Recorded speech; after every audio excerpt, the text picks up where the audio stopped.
historical novel, provided that you have a really good, vivid background that will pull people into the past and make them feel that they're there. Well, you get this kind of effect from having a lot of very vivid, convincing, believable details, which of course you get from research. I said, well, great, I'm a research professor, I know what to do in the library. I said, it seems easier to me to look things up than to make them up. And if I turn out to have no imagination, I can steal things from the historical record, which works really well as better.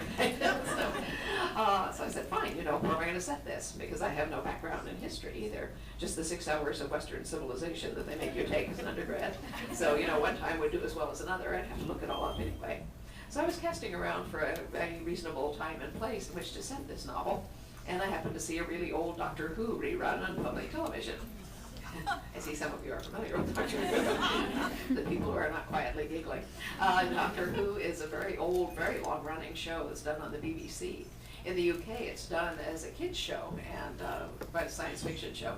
And in the US, of course, it's a cult, and we have science fiction conventions and the like. But anyway, the premise of the show is that the Doctor of the title is a Time Lord from the planet Gallifrey, and he travels through space and time, having adventures. Along the way, he picks up companions from different periods of Earth's history. Well, in this really old show, which has to have been done 45 years ago, he had picked up a young Scotsman from 1745.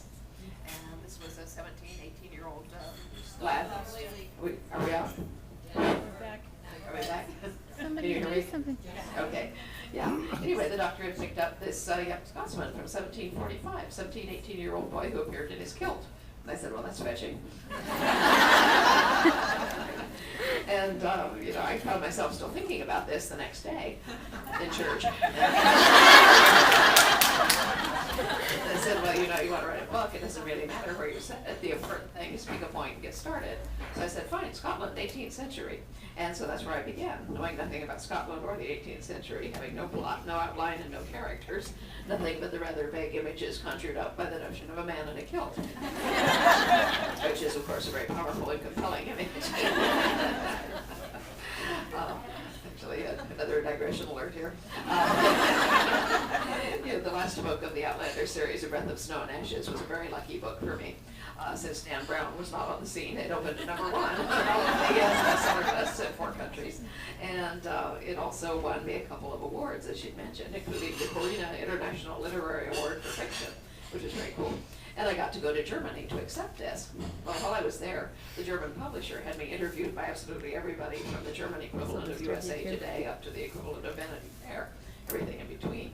Well, toward the end of this long and strenuous week, I was talking to a gentleman from their literary press, and he was just raving about the books. He said, oh, I've read them all. Your narrative drive is tremendous, and your imagery is just magical, and your characters are so three-dimensional. I'm thinking, yes, go on. Then he paused and said, there's just this one thing, I wonder, would you explain to me, what is the appeal of a man in a kilt?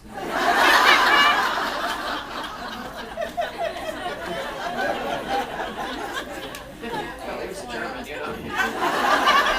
Anyway, I was really tired, or I might not have said it, but I just looked at it for a minute and I said, well, I suppose it's the idea that you could be up against a wall with him in a minute. Oh, gosh. Well, 3 weeks later, I'm home again with this John, and I get a packet of press clippings.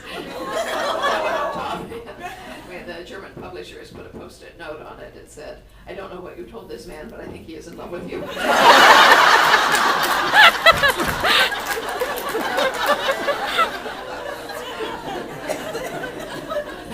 One more man in a kilt story. My husband and I were lucky enough to get to go to Scotland this last July, just a couple of months ago, for the gathering in Edinburgh, which was this big thing for people of Scottish descent and all that. They'd invited me to come and be an attraction and do meetings there, which was fun. But while we were in Scotland, we got to do a lot of other things. I was invited to be guest of honor at the Inverness Highland Games, which was really cool. Thank you. Yes, it was a lot of fun. There's actually a YouTube video of this on YouTube if you want to look it up. Just Google it. It's Diana Gabaldon at the Highland Games. That's nice music. Bagpipes and caper thrashers and all that. Anyway, I also got to have dinner with the Earl of Cromarty, who is the chieftain of Clan Mackenzie. Cool. Which was cool. Yeah, we had a great time together. He invited me to come for his gathering next year. does the International Clan Mackenzie gathering every 5 years. So I will be there next year in August if any of you happen to be around. And I was I also wanna go. invited by the current Lord Lovett to come to the Clan Fraser gathering. This was neat because they hadn't had a gathering since 1997, so you know they hadn't done it for a while, so everybody was very excited. Anyway, the current Lord Lovett is, he's 32, he's extremely good looking, and he's about 7 feet tall. That was not wrong, but I described the Frasers as, you know, impressive people. The whole village hall was full of these enormous men.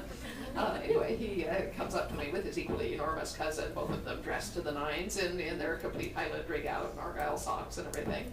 And, you know, he's So greeting me cool. and thanking me for coming and said he's got a copy of my first book, though he hasn't read it yet. And he understands it's about a Fraser, and he was asking me how I came to write these books. I said, well, I can tell you, but it's silly. Well, bear in mind that I'm 5'2", and as I say, he was 7 feet tall. So I find myself explaining the appeal of a man in a kilt to his sport.